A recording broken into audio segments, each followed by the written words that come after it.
Good morning student. Last हमने chapter number 11 complete किया है, जिसमें बायोटेक्नोलॉजी में मेनली कौन सी प्रोसेस यूज होती है वो मैं आपको बता रही थी। ठीक है, रिकॉम्बिनेंट डीएनए टेक्नोलॉजी हम यूज करते हुए क्या कर रहे हैं कि एक जीन ऑफ इंटरेस्ट, उस जीन ऑफ इंटरेस्ट को हम किस में कन्वर्ट कर, जीन ऑफ इंटरेस्ट की क्लोनिंग करके उसे फिर हम क्या कर रहे हैं, उस पर्टिकुलर सेल में ट्रांसफ़र कर रहे हैं जिसमें उसकी रिक्वायरमेंट होती है। ठीक है, तो अब हम ये जो वर्क हमने किया रिकॉम्बिनेंट डीएनए टेक्नोलॉजी का, अब इस वर्क को कहाँ कहाँ एप्लीकेबल कर पा रहे हैं, तो वही कहला रही है इसकी नेक्स्ट चैप्टर की बात करते हैं, chapter number 12 application of biotechnology. तो एप्लीकेशन की बात करें बच्चों, तो बायोटेक्नोलॉजी की एप्लीकेशन बहुत सारी हैं, बहुत सारी मेडिसिन फॉर्म करने में इनका यूज होने लगा है, बहुत सारे आपकी ट्रीटमेंट हो गए, जो डायरेक्ट ट्रीटमेंट होते हैं उनमें इनका यूज ले रहे हैं। बहुत सारे बायो फर्टिलाइजर्स जो हैं, हमने पहले कैसे फॉर्म करे थे, हम क्या करते थे, सॉइल के साथ ही उन माइक्रोब्स को ऐड करके फिर प्लांट को देते थे। अब हम क्या कर रहे हैं, डायरेक्ट जीन्स में चेंज कर रहे हैं। बीटी कॉटन का एग्जांपल मैंने वैसे भी आपको बताया था। तो बहुत सारे बायो फर्टिलाइजर्स यूज कर रहे हैं, बना रहे हैं, इंसेक्टिसाइड्स बना रहे हैं, पेस्टिसाइड्स फॉर्म कर रहे हैं। तो ये सारा का सारा इसका क्या होगा, एप्लीकेशन ऑफ बायोटेक्नोलॉजी। तो फर्स्ट स्टार्ट करते हैं बच्चों। Biotechnology has varied application, some of which include therapeutic, diagnose करने में भी, जैसे फॉर एग्जांपल मैं इसमें आपको बताऊंगी एलाइजा टेस्ट, पीसीआर मैंने आपको बोला था। क्या होता है बच्चों, स्टार्टिंग स्टेज में यदि डायग्नोसिस की बात कर रही हूँ बच्चों कि स्टार्टिंग स्टेज में यदि क्या होता है कि कोई भी प्रॉब्लम क्रिएट हो रही है, तो वो प्रॉब्लम हम जैसे जैसे वो बढ़ती जाएगी तब वो ज़्यादा प्रॉब्लमेटिक हो जाती है। तो आज की डेट में क्या करते हैं, उसको डायरेक्ट लेते हैं एंटीजन को, एंटीबॉडी। अभी जैसे कोरोना चल रहा है, कोरोना में आपका अब एंटीजन टेस्ट भी होने लगा। एंटीजन टेस्ट में करते क्या है कि हमें उसका एंटीबॉडी पता है, एंटीटोड पता है, हम डायरेक्ट उस एंटीजन को उस एंटीटोड से मिला रहे हैं और हमें पता चल जाता है कि ये क्या है। नॉर्मल कोरोना की जो रिपोर्ट आने में हमें कितना टाइम लग रहा था, 48 आवर्स लगभग लगते हैं बच्चों को जो रिपोर्ट आती है पूरी बन के। बट हम एंटीजन टेस्ट से बहुत कम समय में ही ये पता लगा पा रहे हैं कि ये पॉजिटिव है या नेगेटिव है। तो इसी तरीके से इस टेस्ट को हम बोलते हैं एलाइजा टेस्ट। ठीक है, उसके बाद पीसीआर टेक्निक मैंने आपको बताई कि मैं क्या करूँगी, उस जीन ऑफ इंटरेस्ट को लेके डायरेक्ट उसका मल्टीप्लिकेशन कर दूँगी, तो उसके आइडेंटिफिकेशन में मुझे हेल्प मिल जाती है जब वो स्टार्टिंग कंडीशन में ही होती है कोई डिजीज़। तो डायग्नोसिस में भी ये हेल्प करता है। उसके बाद genetically modified crop for agriculture, मैंने अभी बात बोली बीटी कॉटन की कि जेनेटिकली मॉडिफाइड क्रॉप का फॉर्मेशन करना, प्रोसेस फूड फॉर्मेशन करना, बायो रेमिडिएशन में, वेस्ट ट्रीटमेंट में भी यूज होता है, एनर्जी प्रोडक्शन में इसका यूज होता है। There are 3 critical research area of biotechnology. Mainly क्या है, providing best catalyst as improve organism, usually या माइक्रोब्स और प्योर एंजाइम। क्या करते हैं ये, बेस्ट कैटलिस्ट होते हैं, कैटलिस्ट प्रोवाइड कराते हैं, करवा रहे हैं एज ए इम्प्रूव ऑर्गेनिज्म। वो क्या फॉर्म हो जाते हैं, इम्प्रूव ऑर्गेनिज्म फॉर्म होते हैं। Creating optimum condition by engineering for a catalyst to act. Down stream processing technology, वो मैं आपको बता चुकी हूँ, to purify the protein and organic compound. Start करते हैं बच्चों, biotechnology and application in agriculture. Agriculture में इसका क्या रोल रहता है, food production can be increase by increase way. Agrochemical based agriculture,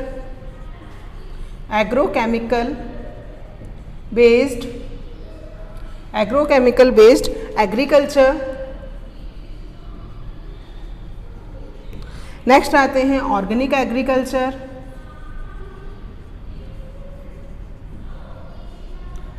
agriculture, and third one is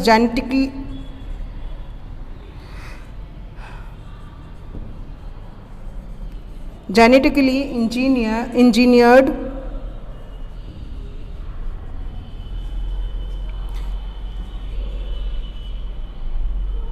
crop base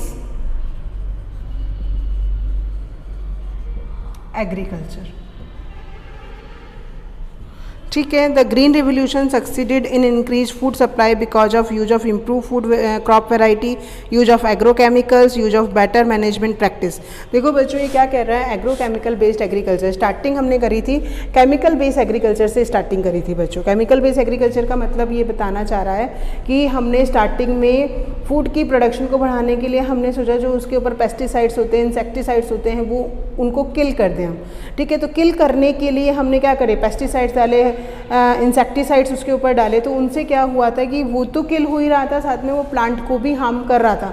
तो next हम कौन सी टेक्निक पे आए बच्चों, ऑर्गेनिक एग्रीकल्चर पे। ऑर्गेनिक एग्रीकल्चर मैंने आप लोगों को पहले भी बताया था कि जस्ट हम लोग मैन्योर या कंपोस्ट रेडी कर लेते हैं, उन मैन्योर और कंपोस्ट को हम किसे दे देते हैं, प्लांट को दे देते हैं। और उससे क्या होता है, इम्प्रूव क्वालिटी डेवलप हो जाती है। ठीक है, अब थर्ड कंडीशन की बात बच्चों मैं करूँ तो थर्ड जो मैंने आपको बताई, genetically engineered crop based agriculture, हम क्या कर रहे हैं, डायरेक्ट जीन्स में चेंजेस ला रहे हैं। हम जीन्स में चेंज लाने से हमें इम्प्रूव क्वालिटी मिल जाती है। अब हमने जब पहले क्राइटेरिया पढ़े थे, मैंने पहले वाले चैप्टर्स में भी आपको बताया था कि फूड की एनहांसमेंट के लिए हम ऐसी 2 क्रॉप को लेते हैं जिन 2 क्रॉप में एक के पास क्वालिटी इंप्रूव होती है, दूसरे के पास क्वांटिटी इंप्रूव होती है, उन दोनों के बीच में क्रॉस कराते हैं तो नेक्स्ट जनरेशन में हमें क्या होता है, क्वांटिटी भी ज़्यादा मिल जाती है और क्वालिटी भी ज़्यादा मिल जाती है, तो उससे इम्प्रूवड हो जाता है। या फिर हम क्या करते हैं कि ऐसी क्रॉप लेते हैं जिसमें डिजीज रेजिस्टेंस पावर होती है और दूसरे पास क्वांटिटी इंक्रीज करने की पावर होती है। तो जो हमारे पास नेक्स्ट आते हैं हाइब्रिड्स, वो हाइब्रिड्स जो होते हैं उनके पास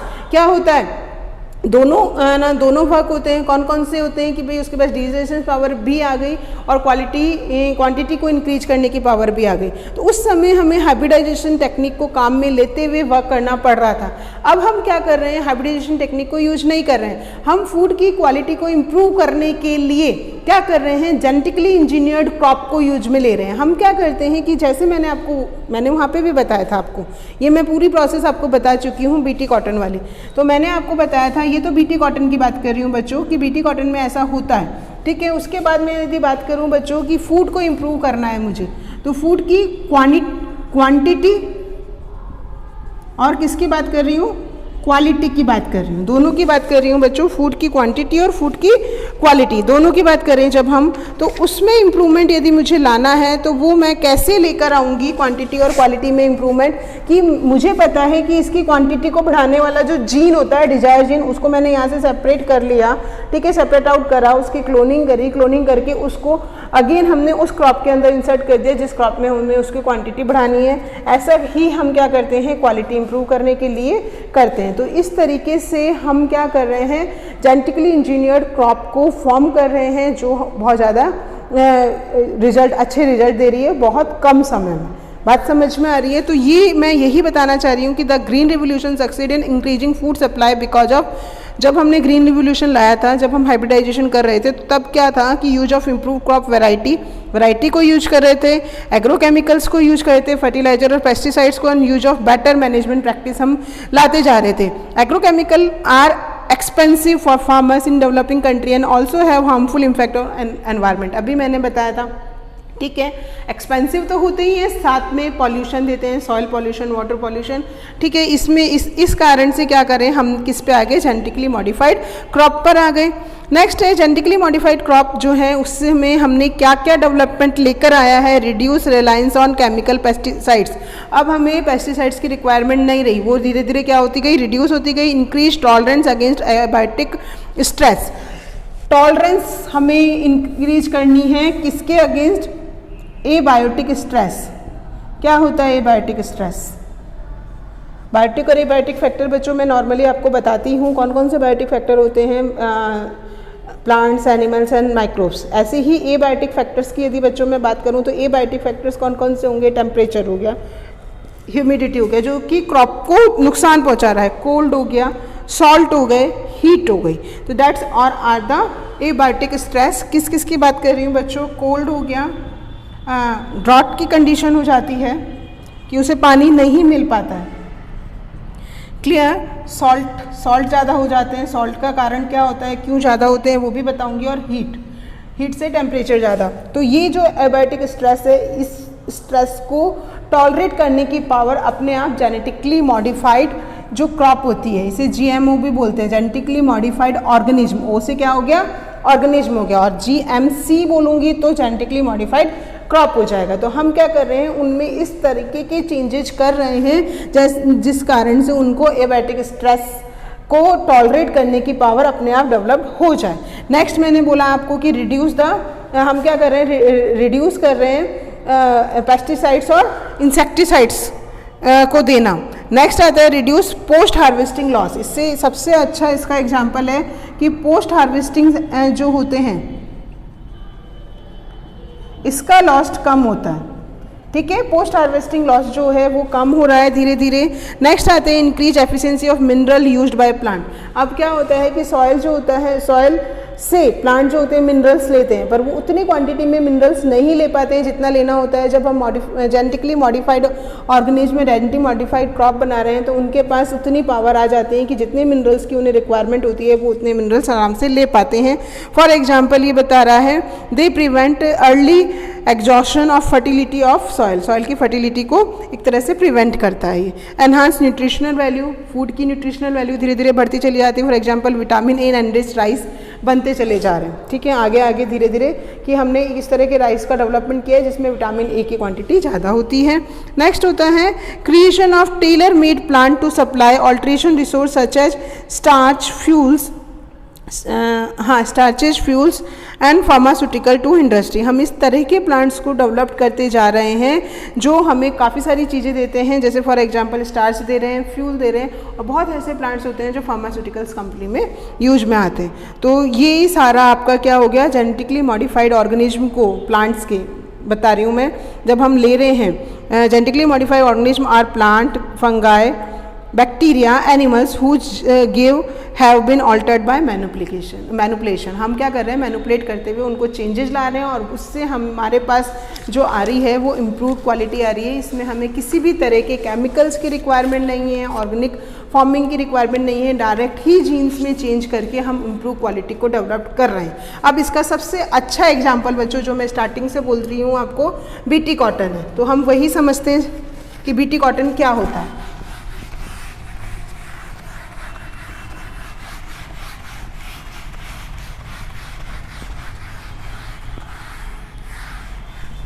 ठीक है, बीटी कॉटन क्या मतलब हुआ, बीटी का बैसिलस थ्रुएंसिस बैक्टीरिया होता है बच्चों। ये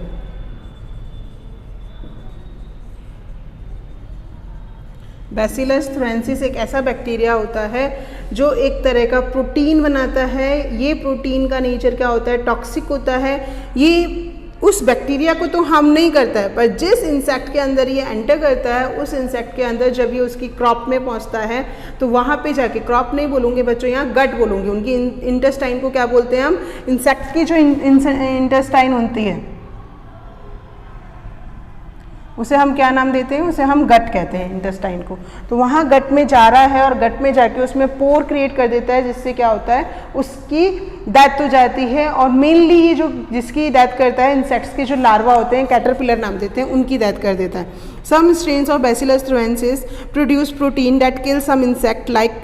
अब हमें ध्यान रखना है कौन से इंसेक्ट्स को मेनली वो किल कर रहा है, वो कौन से इंसेक्ट होते हैं, लेपिडोप्टेरन्स, ठीक है। इसमें आते हैं टोबैको बुलवर्म,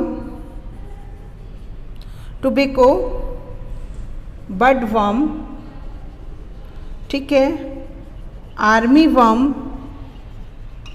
लेपिडोप्टेरन्स हो गए। लेपिडोप्टेरन्स में आ गए आपके tobacco budworm and army worm. Next होते हैं आपके कॉलियोप्टेरन्स, इसमें आते हैं बीटल्स, जितने भी बीटल्स होते हैं उन्हें भी किल करता है ये। और एक आते हैं डायप्टेरन्स, डायप्टेरन्स में आते हैं बच्चों जितनी भी फ्लाइज हो गई और मॉस्किटोज हो गए, वो सारे किस में आते हैं, इसमें आते हैं, ठीक है। तो ये क्या कर रहा है, उनको किल करता है। मेनली कौन कौन से इंसेक्ट की स्पीसीज़ को ये किल कर रहा है, लेपिडोप्टेरन्स जिसमें टोबैको बडवर्म्स आते हैं, आर्मी वर्म्स आ रहे हैं, कॉलियोप्टेरन्स जिसमें कौन आ रहा है, बीटल्स आ रहे हैं, डायप्टेरन्स में फ्लाइज एंड मॉस्किटोज आ रहे हैं, उनको ये किल करता है। Bacillus thuringiensis form protein crystals which contain a toxin insecticidal protein. Clear, मैंने आपको ये लाइन बोली थी कि इसके पास एक तरह का प्रोटीन होता है, जो प्रोटीन जो होता है जिसके पास क्या होती है, टॉक्सिन प्रॉपर्टी होती है। ये टॉक्सिन होता है एक तरह से, तो इसको प्रोटॉक्सिन भी नाम दे देते हैं स्टार्टिंग में। Bt toxin are initially inactive toxin but after injection by the insect their inactive toxin become active due to the alkaline pH of the gut which solubilize the crystal. The activated toxin bind to the surface of the midgut epithelial cells, thus creating pores which cause cell swelling and lysing, further leading to death of the insect. Clear हो गई बात बच्चों ये पूरी। कि यहाँ पे एक तरह का प्रोटीन होता है, ये जो प्रोटीन होता है ये एक तरह का टॉक्सिन होता है। ये टॉक्सिन को मैं स्टार्टिंग में, क्योंकि ये किस फॉर्म में होता है, ये इनएक्टिव फॉर्म में होता है, तो इसे मैं क्या नाम देती हूँ, प्रोटॉक्सिन नाम देती हूँ। ये प्रोटॉक्सिन जब किस में जा रहा है, इंसेक्ट की गट में जा रहा है, ठीक है। गट में जाने के बाद ये वहाँ पे क्यों एक्टिवेट हो जाता है, क्योंकि वहाँ पे कौन सी पीएच होती है, एल्केलाइन पीएच होती है। एल्केलाइन पीएच होने के कारण ये एक्टिवेट हो जाता है, और एक्टिवेट होने के कारण ये उसकी गट में धीरे धीरे छोटे छोटे से पोर कर देता है। पोर करने के कारण उसकी मेम्ब्रेन जो होती है वो लाइसिस हो जाता है उसका, और उसकी इंसेक्ट की जो होती है वो डेथ हो जाती है। तो ये यहाँ पे हमें क्लियर हो गई ये बात कि बीटी कॉटन जो है बैसिलस थ्रेंसिस के कारण किसी भी इंसेक्ट की डेथ क्यों होती है। Specific Bt toxin gene obtain from the Bacillus thuringiensis are used in several crop plant like cotton. Cotton के बहुत सारी स्पीसीज में इसको यूज किया जाता है। The toxin is coded by the gene called. अब मैं बताना चाहूँगी बच्चों कि ये जो टॉक्सिन होता है, ये टॉक्सिन कौन से जीन से कोड होता है, वो कौन सा जीन होता है, उस जीन को बोलते हैं क्राइजीन, ठीक है। उस जीन का नाम हमें ध्यान रखना है, क्राइजीन। यही छोटे छोटे क्वेश्चन एग्जाम में आते हैं कि कौन से इंसेक्ट्स पे मेनली ये वर्क करता है, लेपिडोप्टेरन्स, कॉलेप्टेरन्स एंड डायप्टेरन्स पे वर्क करता है। पूरी मैंने प्रोसेस आपको बता दी। उसके बाद मेनली वो टॉक्सिन को प्रोड्यूस करने वाले जीन का नाम क्या होता है, क्राइजीन होता है। ये क्राइजीन विच इज वेरियस टाइप, अलग अलग टाइप के होते हैं। For example protein encoded by the gene Cry1AC। Protein जो होता है, Cry1AC, ये इसका नाम हो जाएगा। एक Cry1AC प्रोटीन जो होता है वो, दूसरा Cry2AC, ट्राई सेकेंड AB, ये तो AC था और ये AB है। अब ये दोनों जो होते हैं वो किसके लिए होते हैं, बुलवर्म के लिए होते हैं। कौन सा बताया था मैंने, बुलवर्म वहाँ पे, ठीक है। And बुलवर्म that is Cry1AB control corn borer. Cry1AB जो है वो क्या कर रहा है, कॉर्न बोरर के लिए है। ये आपकी लिखा हुआ भी बुक में, और इसे हमें अच्छे से ध्यान रखना है कि कॉर्न बोरर के लिए रहता है। मेनली कौन सा जीन है, क्राइजीन है। Cry1AC, Cry2AC बुलवर्म के लिए रहता है। Cry1AB जो है कॉर्न बोरर के लिए रह रहा है। BT tobacco was first. अभी तक मैंने क्या लाइन बोली, बीटी कॉटन, ठीक है। बीटी कॉटन यानी कॉटन की अलग अलग स्पीसीज में जो बैसिलस थ्रेंसिस का जीन हम इंसर्ट कर रहे हैं, this gene is known as cry gene. Cry gene कौन से इंसेक्ट्स के लिए अलग अलग इंपॉर्टेंस मैंने वो बताई। तो जैसे मैंने बताया Cry1AC और Cry1AB जो है वो किसके लिए होता है, वो बुलवर्म के लिए होता है। ऐसे ही Cry1AB जो है कॉर्न बोरर के लिए होता है। तो अलग अलग इंसेक्ट्स के लिए अलग अलग तरह के जीन्स के स्ट्रेन होते हैं, यानी स्ट्रेन होते हैं अलग अलग तरह के। तो वो चीज़ हमें ध्यान रखनी है। उसके बाद अब आज के टाइम में बीटी कॉटन के साथ साथ बीटी टोबैको भी बन गया है। Clear. Bt tobacco was first culture to kill hornworm. वो मेनली किसके लिए हुआ है, हॉर्नवर्म के लिए हुआ है। ये हमें ध्यान रखना है। तो ये हो गया यूज ऑफ जेनेटिक इंजीनियरिंग या यूज ऑफ आप कहेंगे रिकॉम्बिनेंट DNA टेक्नोलॉजी या genetic engineering in the crop में उसका यूज हमने कैसे किया, उसका एक एग्जांपल हमने बीटी कॉटन पढ़ा है। उसके अलावा मैंने बताया आपको कि किस किस जगह पे कैसे कैसे इसको हम इम्प्रूव कर रहे हैं। मैंने बताया क्रॉप में फूड की क्वालिटी को इम्प्रूव कर रहे हैं, जैसे विटामिन A की क्वालिटी राइस में हमने इम्प्रूव करी थी। बायोटिक स्ट्रेस को इम्प्रूव कर रहे हैं, मिनरल्स को अपटेक कर रहा है वो। उसके अलावा इसमें हम क्या कर रहे हैं कि जितने भी पेस्टिसाइड्स होते हैं, इंसेक्टिसाइड्स होते हैं, उनके अगेंस्ट जो टॉलरेंस पावर हम डेवलप कर पा रहे हैं, तो ये सारी क्वालिटी हम उसमें डेवलप कर पाते हैं थ्रू जेनेटिक इंजीनियरिंग। और इस तरह से डेवलप होने वाली क्रॉप को मैंने क्या नाम दिया, जेनेटिकली मॉडिफाइड क्रॉप नाम दिया। क्लियर। तो ये हो गया use of biotechnology in agriculture की, एग्रीकल्चर में इनका क्या यूज रहता है। क्लियर।